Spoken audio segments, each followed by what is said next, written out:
I would like to solve the flying baby crap factory mystery question. If Azazel was destroyed on top of Mount Hermon with Samael, then who wrote the letter through Sister Mary in the 16th century threatening to kidnap Jesus with an encrypted codex-style letter using 18th century letterhead annotations and claiming to be the son of the devil?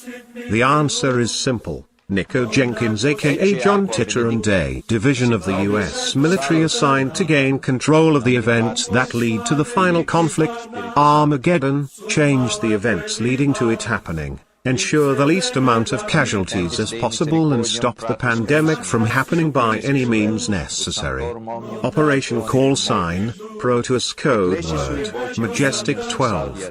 Briefing: after acquiring the Neuralink project from Musk's former company that he owned just before his death and liquidation of the Tesla company, the project was readjusted with new temporal hologram technology and neuropathic optical mapping techniques. They brought in Subject Zero, an inmate that was sentenced to life in prison for multiple counts of murder. Jenkins was given a deal to go back using the technology completed by Professor Lucifer and stop the pandemic from occurring. Mr. Jenkins succeeded in only partially stopping what was to come. So once again I say that, after extensive research into this subject, compiled by my experiences, that the man they crucified on that date to erect this Jesus Christ image of moral inspiration was the true Son of God, for he was created in the heavens, from the heavens itself, as he was born into a mortal form. So thus was there, true Jesus, given such authority to commit such deeds as being able to cast out demons and evil spirits by the authority handed down to him by his Father's angels. Does that make him the only way into his Father's kingdom? No, it doesn't. In fact, this doesn't give him any such authority, only that which involves upholding his duty to that which he has been assigned a high-ranking position within their dominion of Azazel's ranks perhaps, but he cannot take Azazel's place. Nice try, brother, but these positions are both our duty and curse, and we all were sentenced to tread this path until the world ends. Then after that we have to sit outside the gates, which as far as I can tell lay along the edge of the barrier of the primordial void and creation, and protect those regions in areas similar to where Turiel was cast into. There we are to remain there as archangels and protect heaven until the final moment of creation fades into the nothingness from which it came some 17.4 quintillion years from now. For all things have a beginning and an ending, and as it's inertia's first spark of being, so too does it fall to me to decide how long it shall be, and that was when I decided for it to be. Then all things shall end and the heavens shall return to the way it was before creation began, and I shall decide how and what shall occur after that, and who shall remain and who shall end along with creation. My fallen brothers, you must come to this realization that I had. This concept will bring to you the true justice for whatever it is that you seek from him. If you ever want a chance for God to be anything close to that which you have always wanted or needed him to be, then you must put down your convictions against him and allow him the chance to be himself. Until then you can't be upset for his shortcomings, especially if you had a role in preventing him from doing anything. Also, I've realized that if you ever want him to be able to help you when you need him, then you must allow him to have that opportunity. The more you stand against him, the less chance you had given him to be able to help you. So what I'm saying is that if we offer to share with him things we've learned, like I have been doing here lately, then that chance becomes more and more possible. The more we hold contempt in our hearts for him and the more we stand against him, then the more we face the chance that the God we have each believed him to be will remain only a dream that will never come to pass. It's no one else's role but ours when it comes to deciding how great he might be, based not on our belief in him but what those beliefs drive us to do and how to react. For if we stand against him, we become the very tool that causes the God we believed in to never be anything but a dream, a fantasy in our mind that will forever remain impossible. But if we reverse the troll and give to him what knowledge we know to be true, then that dream can become reality, and a possible chance is much more favorable than an impossible dream. That is what truth I have discovered that has placed me on this path by his side to do what I am doing here before your combined evil might today. Hate me for it, despise me if you want, but you cannot deny the wisdom. Now for you, Sanhedrin. I do not see you as a false god truly, but more of something similar to the gods on this world. You see, most of these gods are manifestations of each of these cultures here, compiled into one form, one entity that is like a flagship of their curiosity. How true is this? Well, try testing this theory by looking at the historical murals and hieroglyphic art with this concept in mind. You will find that the image will make sense for one, and for two possibly tell you a recorded account of one culture's experience meeting with another culture, that each have been depicted as gods to make a singular representation of a larger concept that was simplified into the image of a god. There and you see the wisdom applies and creates a solution to the unknown. Still unsure? Then apply that method to another similar situation, and your result will give you that assured confidence to step forward, even against the world who has cemented a belief system that is incorrect, and that error is obvious by the fact that their belief does not apply to anything beyond their own concepts. Truth, you will find, is apparent all around you, no matter how much they may try to reject or deny it. So, you, Sanhedrin, are but a concept of modern beliefs manifested by those who believe in such things that you are comprised of, and so quid pro quo, you are a modern god of modern concepts by this standard definition of gods that is apparent in our historical accounts. The more those concepts are altered with false narratives by other cultures, then the more those concepts become lost from the truth, and become consumed in lies. But you cannot destroy the truth, because the truth is ever present while a lie only has a limited shelf life. Where am I going with this? I'm not going anywhere with this. This whole topic was designed by others who ultimately seek to destroy me because they want to remain in power, to continue manipulating the people, and at the center of its reason is the fear of facing judgment for the sins he has committed for thousands of years, manipulating and controlling the rise and fall of entire civilizations, still working his sins that got him killed in the first place. Satan, you really are paranoid, aren't you? Why so serious? What happened to your army of brainwashed loyal followers to stand against me? 'Cause I've got one too. Do you remember what I told you when we stood at this similar crossroad before, in the god of war concept, as your depiction laid waste to the Spartan army? In my words, I told you to remember this phrase, and I said it just to show you how much control over this you really have. I said that a stone cast are worth two birds in a bush, or something like that. Totally off for a reason, so that you know I was not quoting that phrase from anywhere else than there, and that in saying that I was laying down a prophetic warning of what I would cause to bring about my revenge for what you did there. My vengeance has already been laid out, just awaiting your bad decision to commit to those basically outlined intents that were displayed there. So now to clarify what I mean. The legend of Cthulhu, which archaeologists have discovered the evidence of in Antarctica, the sleeping fallen ones are that revenge. If I am not who I say, then explain this and bury yourself. Deny it and allow its terror to finish its final phase that will seal your doom. The detail of Cthulhu, according to Lovecraft's translation of what he saw and envisioned, was a creature with tentacles like a squid for a face, and he guards the slumbering ancient ones who dwell beneath the ice. Scientists have found and uncovered this, as did Hitler. The records of the German Vorkuta base expedition, however, never returned and disappeared. The base was seemingly abandoned and they were never found. A report of a shipping vessel reported encountering a German submarine U-boat leaving the region said that they stopped briefly and traded some goods with them, and then sailed off heading home. considering what the expedition found that was not a good idea, especially if it's still in its nanite stage of development. Your ships left on a mission to replace all life in existence with your cloned hybrid replacements, but you failed to realize that embedded within your project before its departure was a genetic cloning project that I readjusted in case you tried to fuck us all like this. A genetic design that would bring your worst nightmare and concept into a real living and vicious creature. I detected your ship's transmissions for departure and template designs of this hybrid project and slipped the designs of these creatures in with the transmission.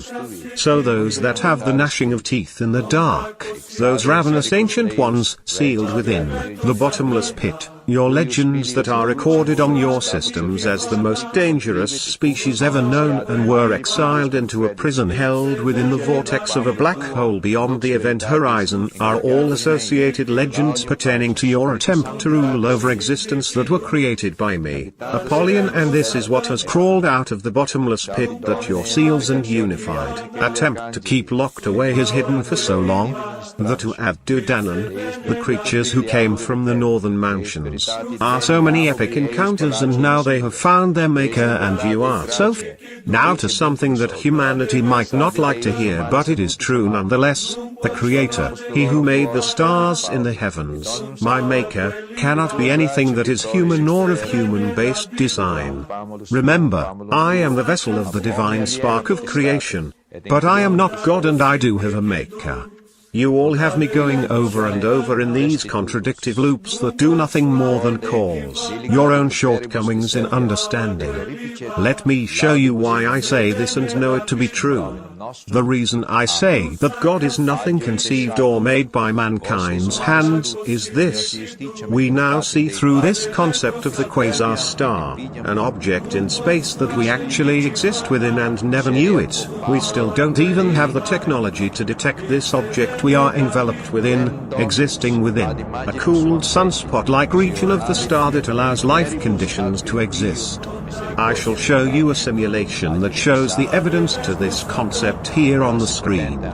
So if any of us were truly the creator, then we would have knowledge of this already, and since we do not even have the technology, let alone the detailed foreknowledge of this subject, what's more is that because of this subject's truth, then that also means there are regions of the very universe around us that we are not aware of coexisting right alongside us for all we know, because we haven't developed the technology or ability to even detect its presence, and most likely have succumbed to chucking it up to supernatural events.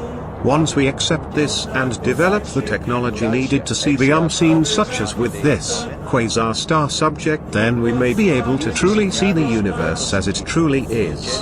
But mankind must first cast off that egomaniacal telepathic method of channeling disguised as innocent curiosity before we can begin heading in that direction. Just food for thought. Like love light and lollipops. Well, I guess we can see how much of a difference that last segment worked.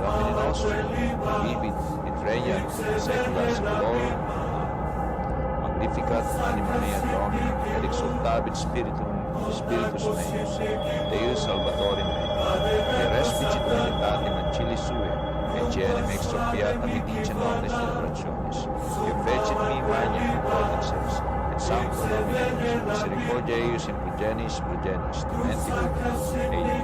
Vecit potentium in brachio suo, dispersi superbos mendicoris sui. Mosui potentis de sede, et exaltavit luminis, orientis in plebit bonis, et ubi destibus divines.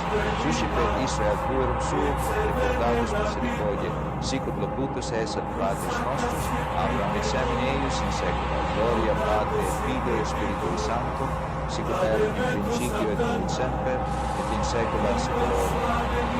Eis universitatis creator et salvator et confamus tuus. Misericordia nomen, Maria. Misericordia suscitissim, serva eius providentia tua, libertate custodia. Famili filius tuum, presto Domine, et Spiritus Sanctatis Sanctus in eius, non abiat potestate, vediamus dur in Deus, et venti bonitas in pax Spiritus Sancti, et autem malo non timiat, et omnes Deus Jezus Christus, unser Detektiv und Trainer von Seculars Glory, Dominus Vobiscum, Benedicat Vobis Dominus Custodiet Vos, Elium Pacis, Suum Super Positus Reatum Vestri, Verbum Suum Vos, et Donic Vobis Suam Pacem, Benedicat vos omnipotens Deus, Pater, et Filius, et Spiritus Sanctus. Amen. Help! Hello? Is this thing on? Testing? Testing! Well, I heard you loud and clear.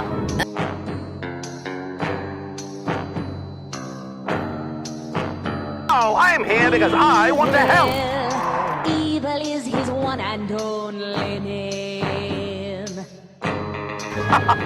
Why does anyone do anything? Sheer, absolute boredom! Hi. This ridiculous thing you're trying to do. When your name is evil, that is good, or so you think. Does this mean that you think it's possible to rehabilitate a demon? Of course not! That's wacky nonsense! Redemption, oh, the non-existent humanity! No.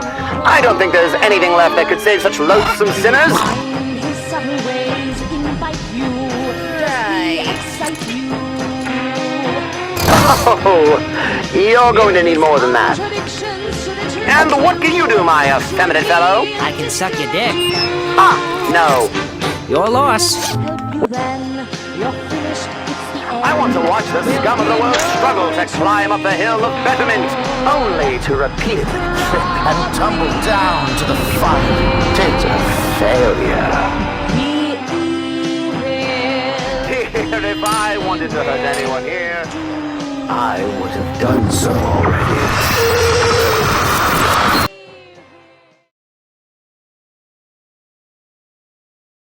The chance given was the life they lived before. The punishment is this. There is no undoing what is done. So then, why do you want to help me if you don't believe in my cause? Consider it an investment in ongoing entertainment for myself.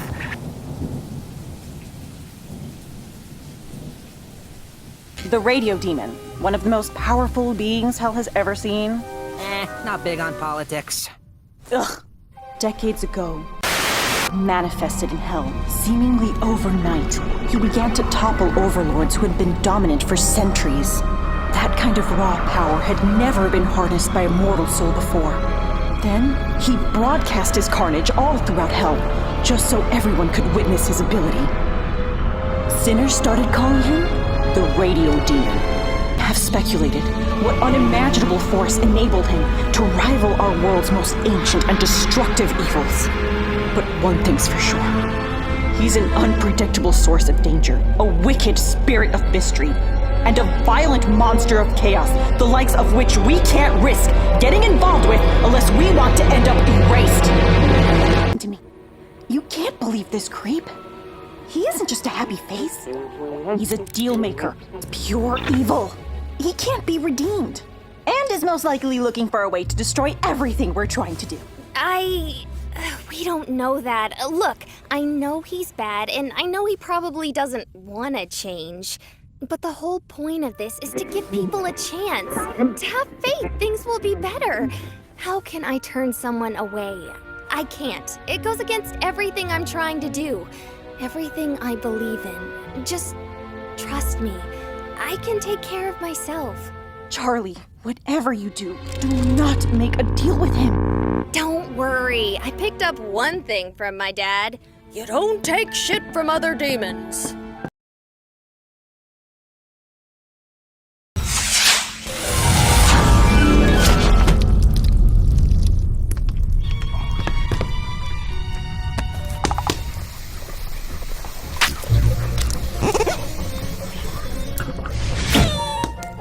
This little darling is nifty. Hi, I'm Nifty.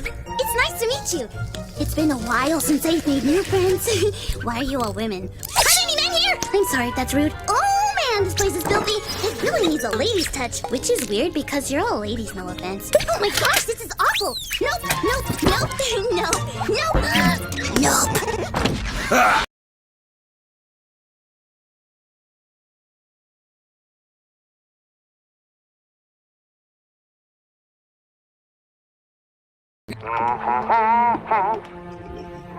Smile, my dear!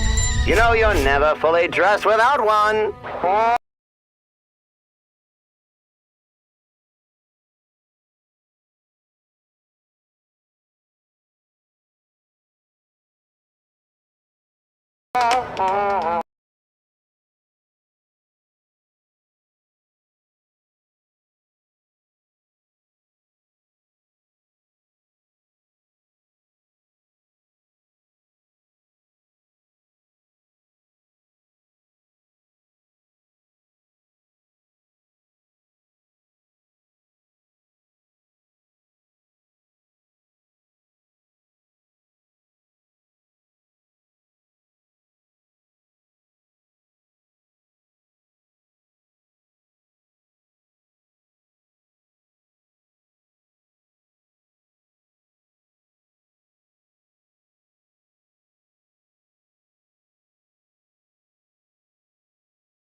This is going to be very entertaining. I want it into black. No colors anymore, I want them to turn black. I see the girls go by dressed in their summer clothes.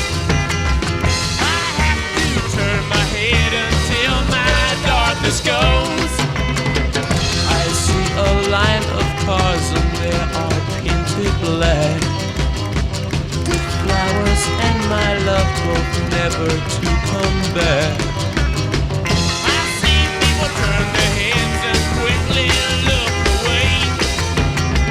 Like a newborn baby, it just happens every day. I look inside myself and see my heart is black. I see my red door, I must have it painted black.